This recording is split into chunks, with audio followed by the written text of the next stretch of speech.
There is a whole world of cinema waiting to be discovered. You just have to overcome that 1-inch barrier known as subtitles. This is That 1-Inch Barrier, a podcast dedicated to foreign films from all around the world. My name is Kieran Griffiths, joined by the two most hungover men in Brisbane, Nick Labarrow and Josh Barry.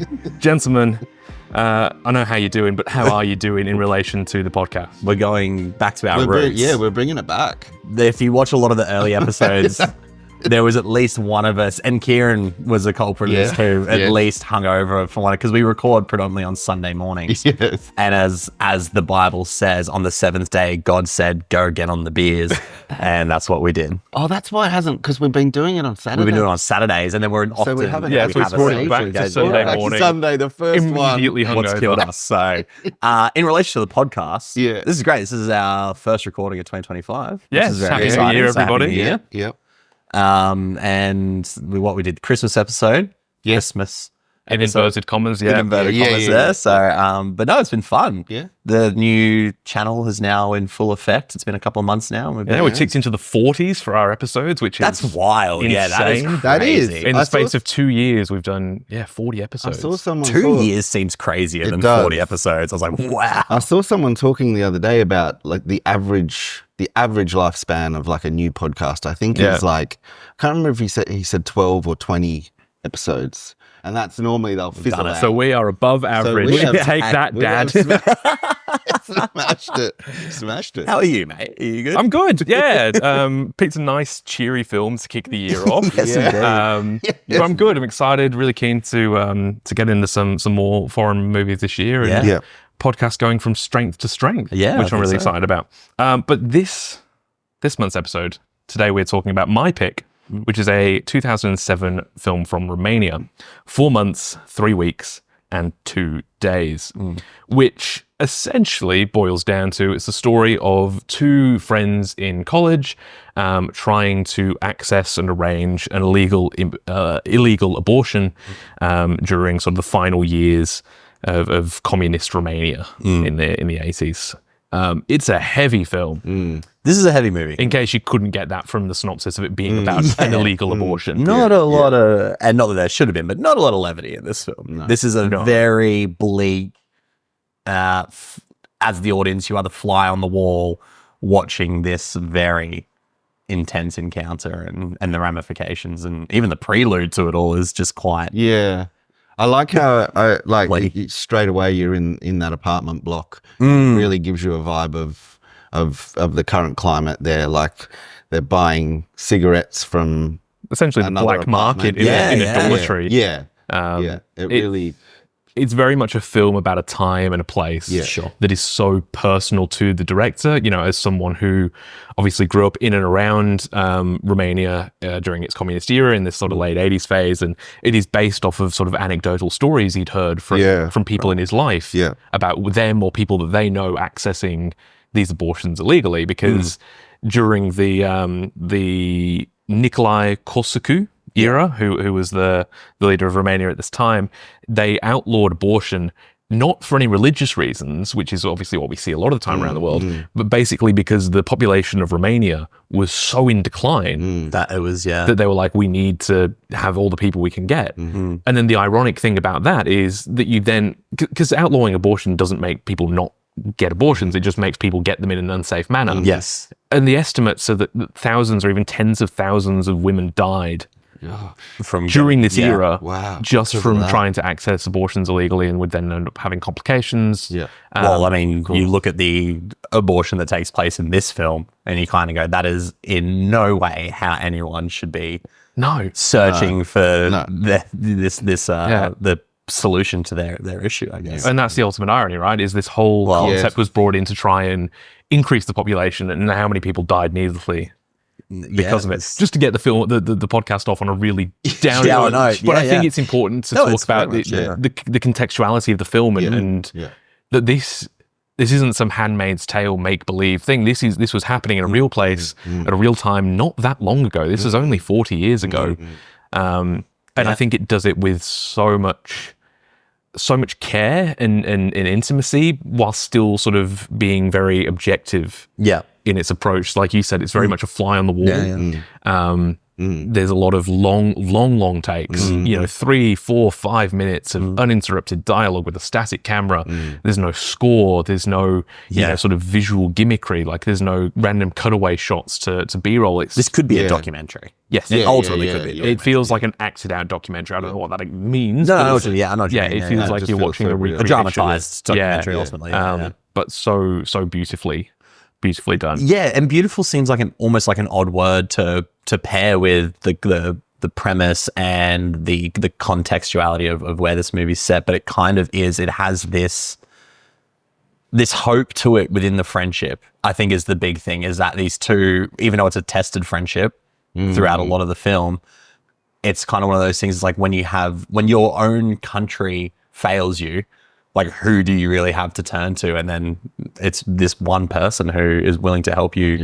That's what we see with these. A roommate ultimately who's willing to do it, and that's kind of the beautiful part of the movie as well, despite the tumultuous things that pop up between them as well. I think while it is at its core obviously a film about abortion, it's also a film about the lengths you would go to for your friend, for a person who you might not even be that close with, but you empathize with their struggle. As a fellow young woman, while trying to live your own life as well. There's a whole sub story about her and her boyfriend and the boyfriend's family that is kind of like takes a toll on the situation of the abortion as well. So it's brutal. It's brutal, but it is beautiful. I think it's an interesting way to look at it. So the two main characters that we sort of have in this film are Otilia, played by Anna Maria Marinka, and Gabita, played by Laura Vasiliu. So Otilia is sort of, I guess, the main character of our story.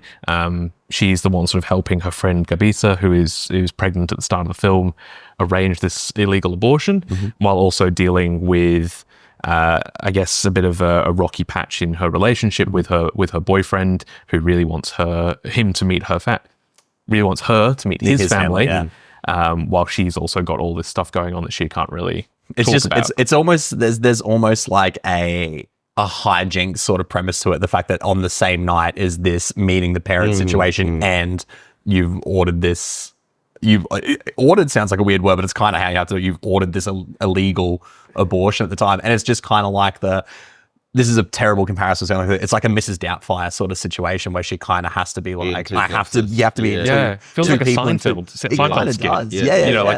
Like you're on 2 dates at the same time, running from restaurant to restaurant. And she's almost doing that, running from the hotel where this abortion's taking place to her boyfriend's parents' apartment so that she can have dinner with them. Go to I mean, we'll talk about it when we get further into the plot, but understandably so, because they're all fucking terrible people. Eat the rich people, but in a way that's so subtle. Like, they're not bad people, but as we sort of hear more about their conversation, we go, wow, these are not great people. And it comes back to themes of classism and class structure, which, I mean, we've talked about so much on the podcast. And I think that is obviously a chord that really resonates with directors from these countries that have come from these, sort of communist or nationalist or totalitarian backgrounds, like with Bong Joon-ho in South Korea and these Eastern European directors. Class is such a big thing.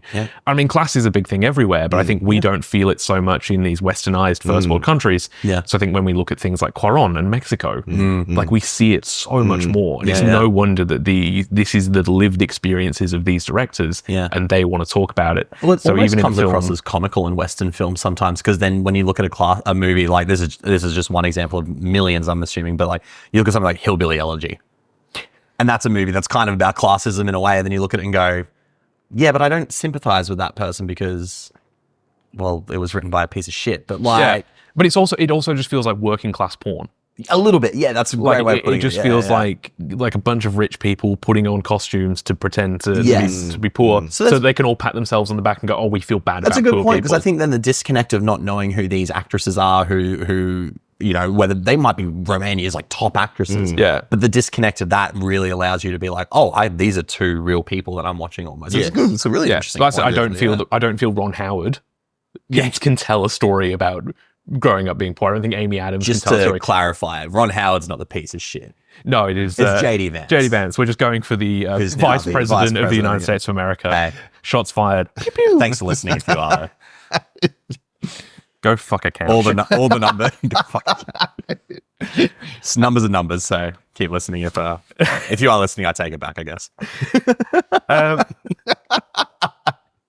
We can still have fun even when the topic's pretty grim. We gotta, So we open in this college dormitory in this unnamed Romanian town, and for the first sort of 30, 40 minutes of the film, we don't really know what's going on. Obviously, we know that the film is about two friends trying to arrange this abortion legally, but there's nothing in the film that sort of tells you that's what's happening for the first 30 or 40 minutes. We know that they're going out, they have to sort something out. They're meeting this guy that they don't know much about. Trying to book a hotel room. And my first thought was, are we seeing where the pregnancy occurs? Ah, interesting. Yeah. And like this might just be my weird brain going into weird places, but I thought, like it's really tough time economically, like they're poor college students, like are they basically like pimping themselves out? It's not some random old dude. It's not a random to try and make money, and then they get pregnant, and that's where it goes from there. Like that was what I first thought, because they meet Mr. Bebe, played by Vlad Ivanov, played very well, because this is not a nice man. No, from the get-go. But the way that he makes you think that he's not a bad guy. Yes. I definitely got that. I'm like, okay, he's just being really to the point. Yeah. She's made from the sound of it, made all these mistakes with what she should have done. And he's like, I told you to do this. Yeah, because they arranged this through a third party. So I'm like, okay, this guy seems like, I'd be pissed off as well. Like so he says, I need you to book this specific hotel. I need you to come and meet me at this place, and you need to meet me, not your friend. And you need to do this, and you need to tell me exactly how many months long you are, because that changes the procedure. And if it's 3 months, then it's this many years in jail. But if it's 4 months, they count it as murder, and I'm in jail for this long. And you're like, wow, like this dude's he's just he does these for the women. He's just trying to help. He thinks that the government system's fucked up. And then as it goes on, you realize that his intentions are less than pure. And that when they sort of bring up the subject of how much it's going to cost, he sort of laughs them off and goes, you think, I'm going to risk this many years in prison just for a few thousand, whatever currency they use. He's like, I'd rather get my rocks off. Ultimately. And what he wants is to have sex with both Attilia and Gabita. It's brutal. And it's that switch, because I was like, like you said, he's really direct. And he's really blunt. But he had reason to be, and then there's this sort of switch that flicks, and you go, "Oh wow, this is a piece of shit." There really is when that money thing comes up, and then it's like, "Oh my god, this guy is actually." It's a rough saying. And what choice do they have at that point? He's doing the procedure. They're locked in a hotel room with this guy. And it's awful. It's genuinely awful. Well, that's it, and it's not just sort of they're not just having sex with him for a favor. It's transactional. It's transactional for them. Rape. It's rape. Well, it is for sure. I mean, it's him abusing his power. Yes, that's to take advantage because he knows that they don't have any other choice. Yeah. And that is a really hard scene to watch, even though we don't see anything happen. And I love that we don't sort of see the really brutal parts of the abortion. We don't see these rapes happening on screen. But I think that makes it so much more powerful because it's sort of left to your imagination, but also the director sort of goes, you're mature enough to know what happens. That's one of the best shots in the film is the shot in the bathroom. I think is one of the best shots in the film. I agree. It's just, I agree. And in fairness, like you were saying earlier, this isn't using like filmmaking gimmicks. It's not particularly like, and probably for good reason, or like working atmospherically, tonally for the film. It's not a beautifully shot movie. It's not one I sat back and was like, wow, this is incredible. But that shot in the bathroom is probably one of the most impactful shots of the movie, just as still as it is, which the water's running in the background to drown out the sounds of what's happening in the bedroom. Just lighting up a cigarette and just sits on it for a few minutes. And you're like, wow. So you've got Gabita sat in the bathroom smoking with the tap on that he sets to drown out the sound, while Attilia is it's brutal, in the bedroom with Mr. Bebe, and then they swap places basically, and you get this shot of Ottilia, the back of her head, blonde hair against this sort of blue tiled wall of the bathroom, and just facing away from the camera, and it's just like I hate saying these sort of things. It makes you sound so pretentious, but it is so powerful. Like that simple shot, but in the context of it, we don't get to see her face because she's so ashamed of what she's doing. Like it just really hits home. But that really hammers down the point you were saying about the director just understands that adults are watching this film and you get the context of what's going on. I think that's really great directing in that case, is that maybe in a Western version of this film, we are spoon-fed the fact we will see the rape scene. We will see Athalia crying afterwards. She'll be curled up. It's the Oscar reel, you know what I mean? It's this bigger, but that's not real. Sorry, I shouldn't say that's not real life, but real life might be more like you don't know how to process that emotion initially. Everyone, obviously, it's a terrible thing and people react differently, but when you understand the context of what's going on, you don't need to be spoon-fed all this emotional stuff about it. You kind of just go, this is a fucked situation. Yeah. And I think it almost undermines it in a way to kind of play it for shock. Yeah. I was going to say that. It's that is more of a shock to do that, but this version is more of a, like, it just brutally sits with you. Yeah.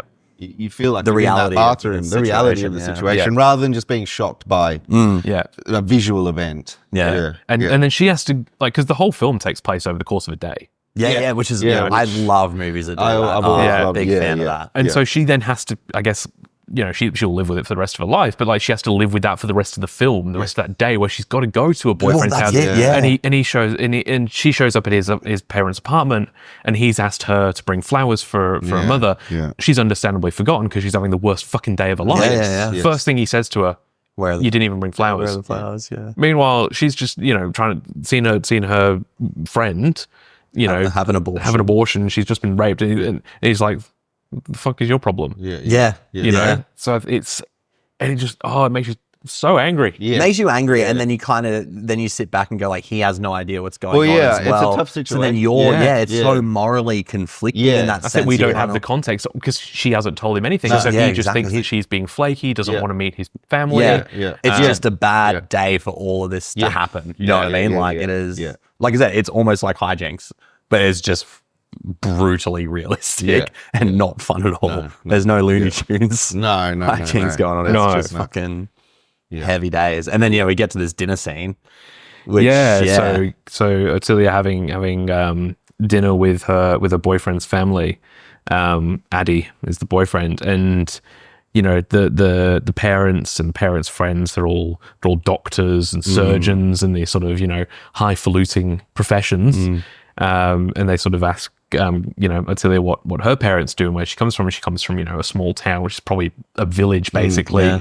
And her mum's retired because like she's got medical problems, and her dad has some sort of very blue collar job, I think.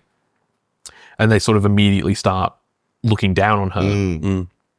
And then one of them offers her a cigarette and she accepts it. And then one of the other guys is like, oh, how rude of you to start smoking in front of your boyfriend's parents. Like the youth of today have no respect. Yes. Fucking boomers. You made us. It's your fault. But it is. That's a hard scene to watch as well. And they're all like, we just sort of get, again, this really long take, static shot at the end of the dinner table looking at Athalia. At her, while everyone sort of on camera and off camera is just yelling over the top of each other, having these loud conversations, really obnoxious, and she's just sort of sat there. It's like a sensory overload moment for her a little bit. It's like anxiety attack basically. Again, while the whole time all she can think about is that she's left her friend on her own in this hotel room. She doesn't know if she's okay or not. No, she's asked to use the phone a couple of times, but gets pulled away from it. So she hasn't even been able to check on it. So again, just having the worst day of her life, no one knows about it. It's hard to watch, and it does feel, I think, because it feels so genuine and so authentic, and it is like these experiences are, from real life experiences. I think that makes it so impactful. It's one of those, I talk about great films that I never want to watch again. I talk about things like American History X or Schindler's List or City of God. Great films, but they're harrowing. Zone of Interest. Those kind of movies, and this is up there. Will I watch it again? Probably, because it's a great film, but it's not something I'm going to be like, I have a spare Saturday. What am I going to put on? 4 months, 3 weeks, and 2 days. This is not an impromptu. I'd seen it before. Oh, okay. Yeah, like I would say a fair while ago. And I thought I will never watch this again. And then when you said it, I'm like, oh, okay, I will be watching this again. You got at me. Right back. But it definitely is one of those films. Like there'd be you'd be hard pressed to find a moment to rewatch this. Yeah, for sure. But also like essential viewing Oh God, as a first time, for people to watch. Yeah. I just saw here as well, like this, it was quite a big film in that it didn't get nominated for an Oscar. Oh, that seems shocking. Yes, I was reading about. Yeah, and it said it resulted in intense scrutiny and ridicule of the Academy Awards. Something I'm not used to, I guess. By the international film community, and eventually inspired reforms to the best foreign language film selection process. Interesting. And I feel like we've seen that because when you look at the films that have won best foreign language film, I feel like they've been going for, I guess, more out there movies. They've been going for stuff that's a little bit bolder. Yes. Because, I mean, Dogtooth would have won not long afterwards, or at least Dogtooth was nominated. Nominated, 2009, 2010, I think. Yeah. Yeah. Okay. So that would have been a year or two later. Yeah. You would have never nominated a film like Dogtooth before those reforms came in. I think abortion is still shockingly in 2025 still a topic of contention. Especially in the US, where the Academy Roe v. Wade stuff. I mean, it's fucking ridiculous that we're starting to have conversations about it in this day and age. But it's I think if films like this get made to make people uncomfortable. And not in the same way that horror films, Terrifier exists to make people uncomfortable. It's a different, This is holding up a mirror and going, this happened. Yes. Well, it's a shock to your emotions more than anything. Yeah. If you sit there and you watch this movie and you go, I can't believe this happened, you kind of got to sit back and go, you got to say, you can't believe this is happening. Like that's the craziest part. You know what I mean? Like that's, And sometimes you just need to be confronted with some pretty fucking stark reality. Sometimes that is just the shock you need. With a lot of us, especially in the movie world, live in this like bubble of like, it's escapism, right? Movies are a very big part of film is escapism, but then sometimes you just need this sort of movie to come and go, there's a real world out there, and there's real shit happening, and it's not happening on our doorstep. It's not, it is, as we did say, but sometimes you need that distance to be like, oh, this is happening right. Oh, what the fuck? It's happening in America. This is so. Because what was that film a few years back? Call Jane. No, never, rarely, sometimes. Never, rarely, sometimes. That is a dude. So I was going to talk about that. That was 2020, 2021. I believe 2020. Okay. So that was an American film about a sort of high school age girl who travels with her cousin out of state to arrange a legal abortion. A legal abortion. But because it's illegal in her home state. So I don't think it's legal where in the state that she's in, but they travel to New York to get the abortion. That is a fucking heavy hitting film. It was one of my favorite films from that year. It's a brilliant movie. Is it Sydney Flanagan? The I lead believe actress in that? So. She's phenomenal. She's amazing. And that is another movie that really sticks with you. But it is America's answer to this film. Sure. It is a little bit more dramatized. It is a little bit more not feel good, but it does have more uplifting moments. It is not just so oppressively bleak. Still really impactful, but it's so interesting to basically take the same sort of premise. You would say that's more like a movie. Yeah. And it's like, and that's not degrading anything about that film either, because it is an incredible film. But like as we said at the beginning, this almost feels like a documentary. 4 months, 2 days feels like something that like I shouldn't be watching. But it is important for topics like this to be covered in films. It is not just the responsibility of documentaries to talk about subjects. Well, not everyone watches documentaries. You should. Documentaries are sick, but like... Yeah, don't sleep on documentaries, people. There's a lot of fucking good documentaries out there. But I think it's so important that topics like this get covered in entertainment, in inverted commas, for lack of a better term, because I think it makes it more accessible to the masses. Because, I mean... Well, that's it. It's a business at the end of the day. People don't want to go watch the abortion movie at the cinemas. No. And if they do... I'll be asking questions. But I mean, like my partner who listens to these and will probably tell me that I'm lying, watches movies mainly for entertainment. She watches them to relax and unwind and switch off. She likes watching, rom-coms and shit like that. Credit to her, she watched this with me, and she does watch a lot of these kind of films. She usually goes, I appreciate it, didn't enjoy it. But fair enough. I don't expect people to watch 4 months and go, that was great, amazing, love it, we'll recommend it to everyone I see. But if you leave it going, shit, that affected me. That's exactly what it was supposed to do. That is what they're trying to do with it. Yeah, that's brilliant. Right. Yeah.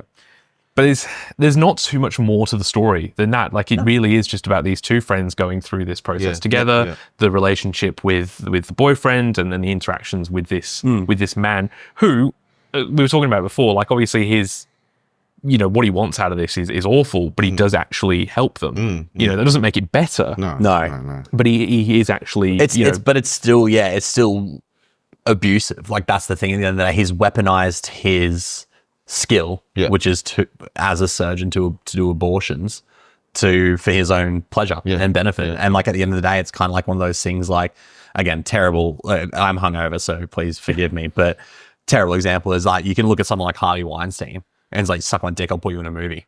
Yeah. You know what I mean? Like, weaponizing it's the same thing. You can say no. You can say no, but you won't be blacklisted from Hollywood. You can say no and you won't have an abortion. Yeah. You know what I mean? Like, and you try and find somebody else, but by that point, are you going to be too far along the process? A slight super spoiler. Yeah, she's lied about how long she's been pregnant. Yeah. So she's lied about everything. So it changes so much. It's frustrating. It's frustrating, but at the same time, it's one of those things where you're like, that's just a scared young girl. You're right. You know what I mean? Like, that's the thing. I had to come to terms with that in the movie, because I'm like that. Once people frustrate me, I'm like, I wouldn't do that. And I'm like, I'm also not a woman. Yeah. I also don't get 1987. Yeah. And I'm like, oh, the movie got me there. I was like, cheeky. Yeah. So I'm glad I'm not the only one that felt that way, because I was feeling the same thing. I was feeling frustrated with her. I was like, what a fucking idiot. Like, because she books the wrong hotel that he's told her to book. That conversation is so awkward in the first hotel, because they're like, what do you want this room for? Oh, we're using it to study for our exams. It's noisy in the dorms. But she's booked the wrong hotel because she didn't bother to confirm the booking. She didn't go in to make the booking in person. She just called them up. She's lied and said that Ottilia is her sister, when in fact she's her roommate. She's lied and said that she was only 3 months pregnant when she's actually 4. And like, there's just all of this stuff that you're getting so frustrated with her at. And Ottilia's done so much for her. She's gone and met this guy. She's arranged the hotel. She's been raped by him to help her. She's borrowed money off her boyfriend. And everyone in the dormitory by the sounds of it. Yes. So she's gone, so far above and beyond to help her. And she's so ungrateful. For the help. And again, like, it's like, but she is having the worst fucking day of her life. The last thing she's going to be is like hugging her and being like, oh my God, thank you so much. It's just but it's like complex layers. Bitch. It's just the sheer complexity and the layers and the substance of this film is quite astounding for lack of a better phrase, like lo-fi as it is. For as simple as it comes across, there is so much contextually happening, and it's quite incredible. So there's a lot of feelings going on throughout. But it is very minimalist. Like we talked about, there is no score. No. In the entire which film. works. God, that works. There's barely any camera movement to distract you. No, you're forced to funny that watch. like afterwards you're like, I can't imagine any type of score on that. It completely changed the film. Yeah. But when they were casting the film, they deliberately went out of their way to look for people who'd had stage experience. Because they wanted people who could remember lots and lots of dialogue. Because obviously when, I'm sure most professional actors could memorize an entire script. That's what they do. But to memorize these long scenes is quite challenging. But with stage actors, you do have to know the script from start to finish. So they sort out people who've had acted in stage productions before, because they're like, if we do a 5-10 minute take, you need to remember all these lines. And I think that really adds to that fly on the wall element. There's no close-ups. No. It's a lot of sort of wide shots of rooms, and or if they're walking, they're following. The camera's usually following people around, like letting them sort of dictate the journey rather than. It's very observational. The camera is an observer. Whereas in a lot of films, and I guess more sort of produced films, the camera becomes this its own entity. Right. It moves in certain ways. It gets into positions that a person wouldn't be. It gets close-ups. It gets low angle. It gets high angle. It gets overheads and things like that. Whereas this is a lot of as if you're in the corner of the room sat watching. Yeah, it is definitely as well. Yeah. Which I think adds that intimacy for sure. And not intimacy in a nice way. No, but intimacy in that you are, as you said, you're watching something that you feel like, oh, I shouldn't see this. Yeah. You know, like this is too private. Like this is wrong. Yeah. But I think it brings you in on this and makes it so much more impactful. Yeah, agree. As a result. I believe this was my... Sorry, no, you go, yeah. Only because we've had him on, or done him on the podcast. We can say had him on the podcast. Had him on the podcast. Yeah. This is one of Gaspar Noé's favourite films. Doesn't shock me. No, it doesn't shock me. As soon as I read it, I'm like, that makes complete sense. This is climax and irreversible put together. There was another director that I was reading that it was one of their favourite films as well. I know Mark Kermode loves this movie. Well, it's also... love Mark Kermode. Love Mark Kermode. It was the 15th best movie of the 21st century, according to a poll by BBC Culture. Wow. That's pretty high. So that was 177 film critics from 36 different countries aimed to find the century's top films, and this came in at number 15. Wow. Yeah. So, I mean, it's a... Yeah, well-regarded film. And it's the sort of film that's going to resonate more with critics than audiences. It is an art film. Yeah. But I think don't let that deter you. I didn't realize once I'd finished it, I just looked the director up. He is an amazing director. I've seen 3 of his films. Oh, wow. Yeah, right. Yeah. What are his other films that you've seen? The other one that I really love, and I probably was going to pick it at some point, it's called The Graduation. Okay. Which is kind of a film just about parenting. Okay. I remember it having a big impact on me. Yeah, It was really, really heavy hitting. And then a couple of years ago, he did one that I just kept seeing critically acclaimed called RMN. Okay. Which is also on Stan. Okay. But I watched that a year or so ago as well. So he's a really good director. Might not be his last appearance on the I don't podcast. think so. Yeah, once I saw that, I was like, oh wow. Well, it's really interesting what you just said about The Graduation being a film about parenting and how it sort of really impacted you. Yeah. I think it's so impressive when a film can have that sort of profound impact on you when you don't necessarily relate to the topics or the themes it's talking about. Like none of us are parents. You're not a parent. No. None of us are women. No, that's right. But to have a film that, you know, and you shouldn't have to be a woman to sort of, you know, go, you know, oh shit, this is terrible. Exactly, yeah. But I think for something to connect with you and resonate with you so deeply when you can't necessarily relate to it on that same level as someone who is, you know, a parent, is a woman. Yes. I think that speaks to the quality of the film and the filmmakers. Agreed. I believe this is the only movie I've seen out of Romania.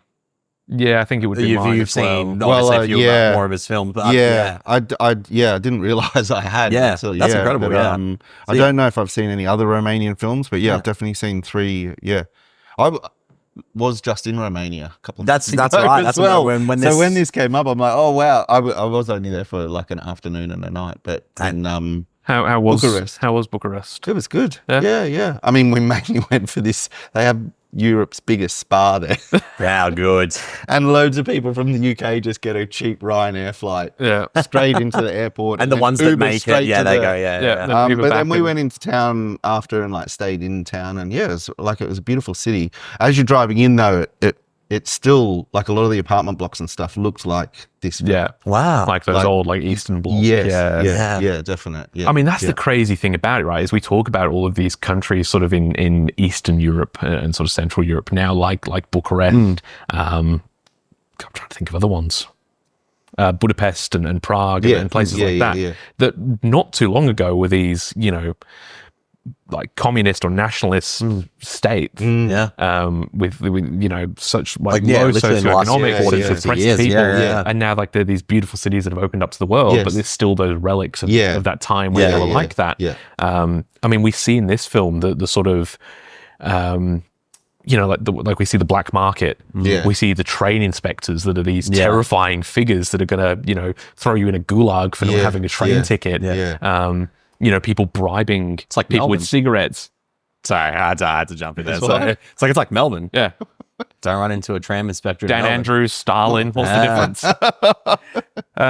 Sorry to our Melbourne listeners. But then she goes to the hotel and there's some of the police there, you know, just having a chat with the guy at the desk, and they're like, "Oh, where's your ID?" "Oh, it's just up in my room." "Oh, we'll go and get it with you then."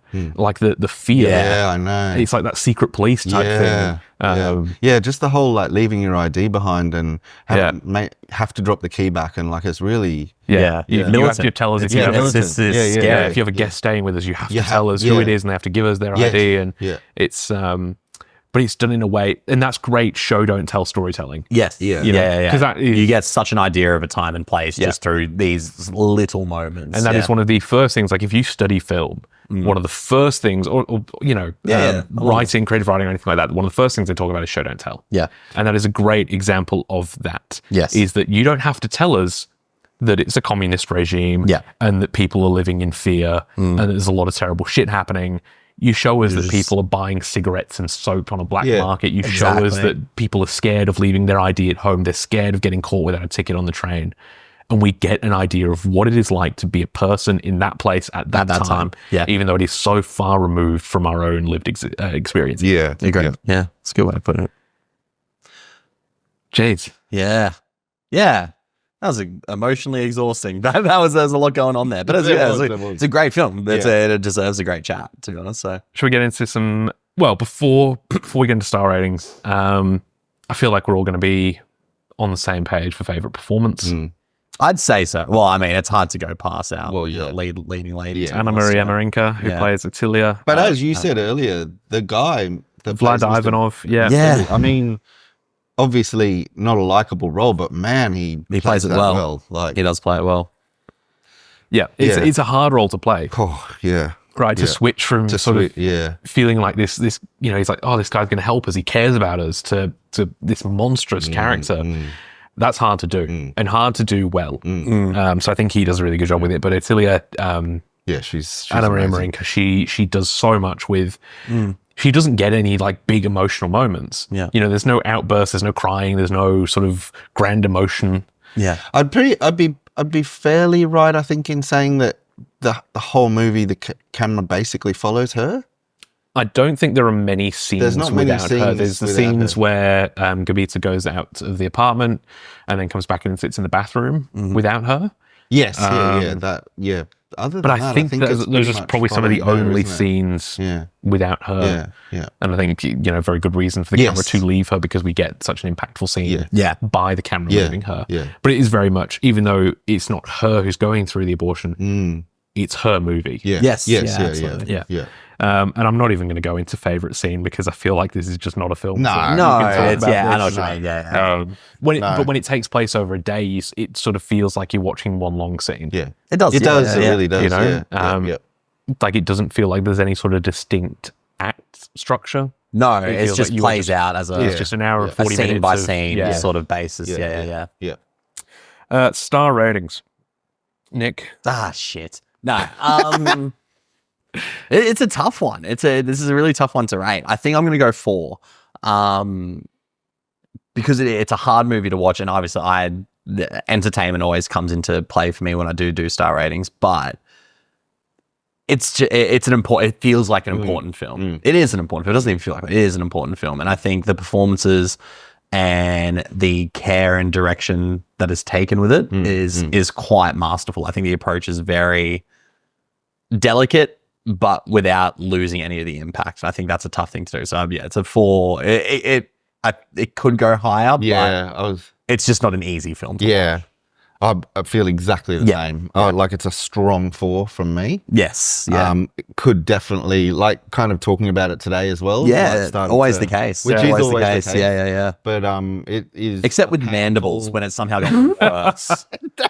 The one movie where it's gotten worse. It is a powerful, impactful, for sure, small scale film that really puts you in that time and a place. Small movie, big impact. Sounds corny, but it's kind of true. I mean, made on a budget of only 600,000 euros. Yeah, wow. Wow. That's great. He's a really good director. I'm very interested to watch more of his stuff. But it's super minimalist. It is. They really do a lot with, and they don't do a lot because, like I said, the camera doesn't move. Like there's no real grand sets. It's only a handful of actors. But I think, as you said, like with so little, they achieve so much. The impact is so massive. Yeah, for sure. It is really interesting though, before I get to my rating, that I was reading up and there's like a lot of anachronicities in the film, right? Which feels weird for such a director who seems very particular. Yeah. Like there's a lot of things that it's like, oh yeah, that was, you know, not like the public transport, like those trams weren't used in Romania until like 1995 or little things like that, which doesn't make any difference to the overall film. But it's just funny, like the one thing that someone, the one I actually noticed before even reading up on it, in their dormitory, in Otilia and Gabita's dormitory, they have some posters on the wall. And they have a poster for the Virgin Suicides. Oh my God. The Sofia Coppola film. Which doesn't come out until 99, I think. Oh, wow. Such a weird oversight. Yeah. But I saw it and I was wondering, I was like, oh, is that like I didn't know if the cover of the Virgin Suicides was, you know, something else that existed before that. But no, it's just... It was one of those things like they just had this dorm room for like an hour. And they're like, let's just get in, let's film, let's get out. Yeah. You know what I mean? Like, so really, like, just funny. Like, makes no difference to the film. And I just went, oh, that's not accurate. 1987. Yeah. Interesting. So yeah, funny little things like that. I'm going to go 4 as well, and a strong 4. Yeah. You know, I feel pretty comfortable with that. I think it is a hard film to watch. It is brutal. It's going to stay with you long after it's finished. Yeah. And it's hard. It's simultaneously hard and easy to recommend to people. It's easy to recommend because I think it's super important. I think if you are someone who takes film seriously, I think you're doing yourself a disservice by not watching it, because it is such an important important film. But it is hard to recommend it because who in your personal life are you going to go, you know what, you should watch this weekend? This 2-hour-long film about an illegal abortion in Romania in the 1980s.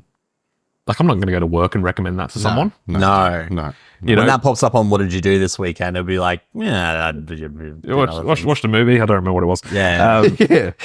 But I think just because it is such a hard film to recommend, it is a hard watch. But I think it's so important, as we said, because this is not just it didn't just happen. It is happening. It is happening. Yeah. I mean, they just reading through Wikipedia here, and you know, one of the scholars who sort of researched Romania in this period said that a conservative estimate for the death toll of women through these services was over 10,000. Wow.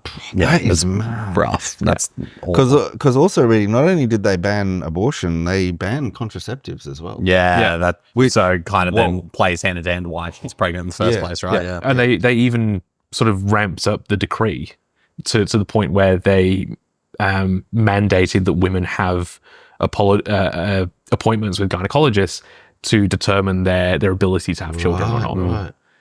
Gosh. You know, so like they were going to such great lengths, and you know, I don't want to get too much into this topic because it's really fucking heavy and it's really there's so much to talk about, but it is just absolutely insane that, because this isn't based around some belief that, you know, we need to protect unborn children, fetuses, because the governments that care about this stuff stop giving a shit about a child the second it's born. Yeah, exactly. Yeah. It's not about that. It's about controlling women. Yeah, you know, it's fucking insane. And it is. But the fact that a movie like this can bring up all these feelings and make you angry and frustrated, it's done its job. The impact of the film is you know, it's not the most entertaining film you're ever going to watch. It's not going to, you know, be your favorite movie ever, but it's going to make you feel stuff, and it's going to make you feel stuff hard. That's my elevator pitch. It is a fucking great movie. It's a tough movie, and god damn, it's made me angry.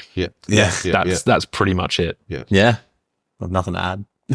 So that is 4 months, 3 weeks, and 2 days. Please watch it, and just prepare yourself, but don't be scared of the of the subject matter. I think it's the intensity of it. Geez, I'm gonna need to come down from that. Well, next month. Let's go lighthearted. No. No, we're not going lighthearted next month. No. Double whammy. Oh, jeez. And this was unintentional. No, it was very much a pick of similar to Kieran choosing Romania because we hadn't been there. I was trying to find other countries we hadn't been to as well. So I decided to pick a film that is a co-production between Austria, Bosnia, Croatia, France, Germany, Italy, the Netherlands, Norway, Poland, Romania, Sweden, Turkey, and Montenegro. Wow. We're ticking off every European country. Every European country. But no, it's primarily a Bosnian film. I think it's set in Bosnia, so we can sort of call it that. And it's Quo Vita Ida, which means where are you going, Ida? And it's the 2020 drama film about a UN translator who has to work with the United Nations during the Serbian and Bosnian War, where Serbia infiltrated Bosnia and massacred a lot of people. It was a very tumultuous time in Bosnia's life there. I remember hearing quite a bit about this when it came out. It got nominated for heaps. So nominated for Best International Feature at the 93rd Academy Awards, which was the 2021 awards. It received 2 BAFTA nominations. It won 4 European Film Awards, including Best Film. So it was very much talked about. I remember seeing trailers for this, and it's on my watch list. So I'm really excited to watch it and talk about it, because it's one of those ones that I saw sort of being talked about when it came out a couple of years ago. A couple of years ago. Geez, 2020 was 5 years ago now. That's scary. Half a decade ago. But I remember, seeing a lot of positive talk about it. So nice, cheery, light-hearted. We're going from happy to happy. War movie to follow up with. That is my pick for next month's episode. That's going to be next month's episode. Look forward to that, and as much as you can. I'm lost for words, so I'm going to let Nick see you out for this one. Yes. So for a second there, I was like, how do we end this? Bye. But no. Or obviously, if you watch on YouTube, thank you. If you can subscribe to the channel and like, that'd be great. We are also on your preferred podcasting platforms, all of them, everywhere. You can subscribe to those as well. That 1 Inch Barrier on Instagram, that 1 Inch Barrier on Letterboxd. And all of our personal, there we go, perfect. And then all of our personal Letterboxd and social medias will be in the show description. Until next month. Thank you for watching. Thank you for listening. We'll see you then. Bye. Bye.